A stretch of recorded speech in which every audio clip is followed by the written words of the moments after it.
Welcome to my channel success planet by Anjali 2.0।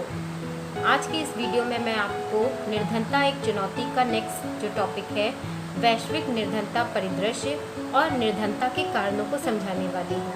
इससे पहले के टॉपिक में मैंने आपको बताया था असुरक्षित समूह और अंतर्राज्यीय असमानताएं। अंतर्राज्यीय असमानताएं क्या थी कि हर अलग अलग राज्य में निर्धनता का जो प्रतिशत होता है वो अलग अलग पाया जाता है, कहीं पर कम और कहीं पर ज़्यादा। उसी तरह से वैश्विक निर्धनता परिदृश्य अगर हम पूरे विश्व में इसको देखने की कोशिश करें तो यहाँ पर भी किसी देश में निर्धनता बहुत ज़्यादा पाई जाती है, कहीं पर कम और कहीं पर बिल्कुल भी नहीं। इसी तरह से अगर हम पूरे विश्व की बात करें तो 1990 में पूरे विश्व में लगभग 36% तक निर्धनता पाई जाती थी, जो कि आगे चल के 2013 में घटकर 10% तक रह गई। तो इसका मतलब कि विश्व के स्तर पर निर्धनता तो घटी, लेकिन आप कहेंगे कि भारत के परिप्रेक्ष्य में अगर हम देखें तो यहाँ निर्धनता बहुत ज़्यादा नहीं घटी है। तो कैसे पूरे विश्व में कम हो गई? लेकिन पूरे विश्व में बहुत सारे देश हैं जिनमें से कई देशों ने इतना ज़्यादा विकास किया कि वहाँ से निर्धनता लगभग पूरी ख़त्म हो गई। जैसे कि अगर हम चीन की बात करें तो चीन में 1981 में लगभग 88.3% तक निर्धनता पाई जाती थी, यानी कि 100 में 88 लोग निर्धन पाए जाते थे। उसके बाद चीन ने तेज़ी से आर्थिक विकास किया और मानव संसाधनों पर निवेश किया, जैसे कि मानव पर शिक्षा और स्वास्थ्य व्यवस्थाएं की, जिसकी वजह से वहाँ का जो निर्धनता का प्रतिशत था वो 2008 में घटकर 14.7 रह गया और 2013 में और भी ज़्यादा घटकर 0.7% रह गया। तो यहाँ पर चीन ने ये देखने को मिलता है कि चीन ने बहुत ज़्यादा विकास किया। इसी तरह से अगर हम दक्षिण एशियाई देशों की बात करें, अब दक्षिण एशियाई देशों में कौन से देश आते हैं ये आपके लिए प्रश्न है। आप मुझे कमेंट बॉक्स में लगभग 5 दक्षिण एशियाई देशों का नाम बताएंगे और मुझे देखना है कि किसको पता है कि दक्षिण एशिया में कौन से देश आते हैं। है तो बहुत सारे, लेकिन आप केवल 5 मुझे कमेंट करेंगे, ठीक है।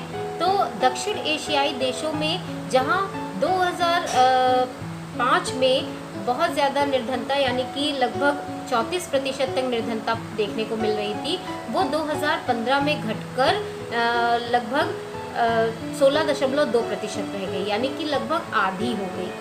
सभी देशों ने थोड़ा थोड़ा किया तो आधी रह गई।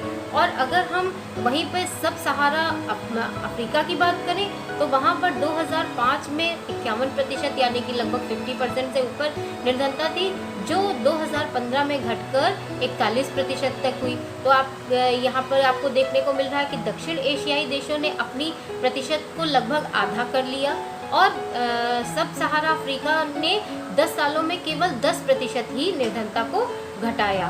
फिर आगे अगर हम और लैटिन अमेरिका की बात करें तो लैटिन अमेरिका में तो पहली बार बहुत कम पहले ही पाई जाती थी, लगभग 10% थी 2005 में और 2015 में घटकर 4% तक रह गई, जैसे कि 100 में 4 लोग निर्धन पाए जाने लगे।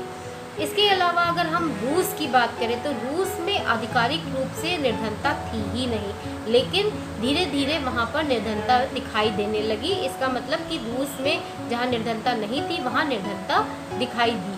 तो ये तो पूरे विश्व की बात हो गई। अब अगर हम बात करें कि निर्धनता के कारण, निर्धनता के बहुत से कारण होते हैं, उनमें से सबसे पहला कारण होता है बढ़ती हुई जनसंख्या।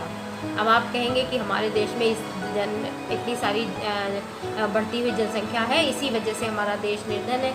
हाँ, इससे पहले वाले चैप्टर में मैंने आपको मानव संसाधन में बताया था कि बढ़ती हुई जनसंख्या परेशानी ज़रूर है, लेकिन अगर उस पर सही से काम किया जाए तो अगर उतने सब लोग डेवलप कर जाएं तो हमारे देश में निर्धनता ना रह जाए और बल्कि हमारा देश विकसित देशों में आ जाए। क्योंकि बढ़ती हुई जनसंख्या एक तरह से एसर्ट भी होती है, मतलब एक तरह से लाभ भी पहुंचाती है, लेकिन अगर कहीं पर निर्धनता है तो और व्यवस्थाएं सही नहीं हैं तो बहुत ज़्यादा प्रॉब्लम होती है, निर्धनता बढ़ती है। अगर अब हम थोड़ा फ्लैशबैक में जाते हैं तो अगर हम ऐतिहासिक कारण जानने की कोशिश करते हैं तो अंग्रेज़ों ने जो 200 सालों तक भारत पर राज्य किया वो एक बड़ा कारण बना कि हमारे देश में आज़ादी के बाद जो पंचवर्षीय योजनाएं चली 1951 से वो लगभग 1980 तक पूरी तरह से सफल ही नहीं हो पाई, क्योंकि बिल्कुल भी हमारे देश में उस टाइम पीरियड में विकास देखने को नहीं मिला। ये निर्धनता 1980 से दृष्टिगोचर होने लगी, जो कि धीरे धीरे कम हो रही थी। इसके कारण थे कि जैसे हरित क्रांति और सिंचाई की व्यवस्थाओं को सुदृढ़ किया गया, तो जहाँ पर अनाज उगाया जाता था जैसे पंजाब, हरियाणा, उत्तर प्रदेश, ऐसी जगहों पर बहुत ज़्यादा फ़ायदा हुआ और अनाज जो था हमारा इतनी मात्रा में उगाया जाने लगा कि जितनी हमारी जनसंख्या हो उसकी पूर्ति हो सके। पहले जब हमारा देश आज़ाद हुआ था तो पूर्ति नहीं हो पा रही थी, लेकिन फिर धीरे धीरे पूर्ति होने लगी। लेकिन यहाँ पर परेशानी ये थी कि ये जो हरित क्रांति और सिंचाई की व्यवस्थाएँ थी वो कुछ राज्यों तक ही सीमित रह गई, सभी राज्यों पर नहीं लागू हो पाई। इसके अलावा देश ने निजी और सरकारी क्षेत्रों में बहुत सारे रोजगार के अवसर प्रदान किए, लेकिन बढ़ती हुई जनसंख्या ने यहाँ पर भी मात दी कि जैसे अगर 100 पद सृजित किए गए हैं, मतलब बनाए गए हैं, तो उन पर 1000 लोग या 5000 लोग आवेदन करने के लिए, मतलब इतनी ज़्यादा जनसंख्या थी कि एक पद पर 50 लोग या 100 लोग आवेदन कर रहे थे। तो इस तरह से रोज़गार इतना ज़्यादा सृजित नहीं हो पाया।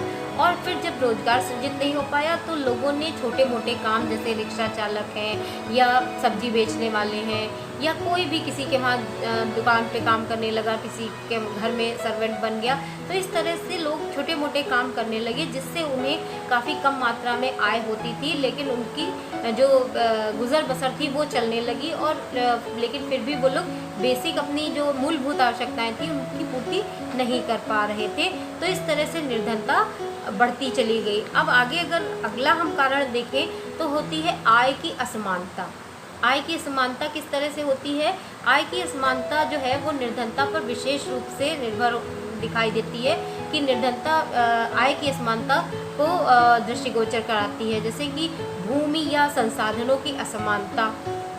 भूमि, जैसे किसी के पास कोई परिसंपत्ति है और उसका पुनर्वितरण नहीं हो पाया, कि जैसे परिसंपत्ति का मतलब आप लोग सबसे पहले समझिए कि परिसंपत्ति होती है पिता की संपत्ति, उनके बच्चों में जो वितरण होता है उसे परिसंपत्ति कहते हैं। तो ये वितरण पहले ऐसे होता था कि पिता की संपत्ति बड़े बेटे को चली जाती थी और बाकी लोगों को नहीं मिलती थी। तो ये जो वितरण होता था वो सही से नहीं हो पाता था।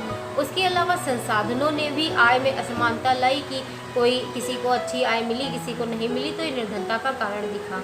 इसके अलावा तीसरा कारण सामाजिक और सांस्कृतिक है, जिसमें कुछ ऐसे सामाजिक दायित्व होते हैं जिनका लोगों को पालन करना ही पड़ता है, पारिवारिक और सामाजिक रूप से, तो लोग उसको पूरी करने में अपनी मूलभूत आवश्यकताओं की पूर्ति नहीं कर पाते। इसी तरह से सांस्कृतिक में जैसे कि कोई त्यौहार है तो मनाना है, कोई धार्मिक अनुष्ठान है तो मनाना है, आय नहीं है लेकिन फिर भी मनाना है और उस पर खर्चा करना है, जिसकी वजह से लोगों की निर्धनता और बढ़ी। और सबसे आखिरी और सबसे इम्पॉर्टेंट जो है पॉइंट वो है ऋणग्रस्तता।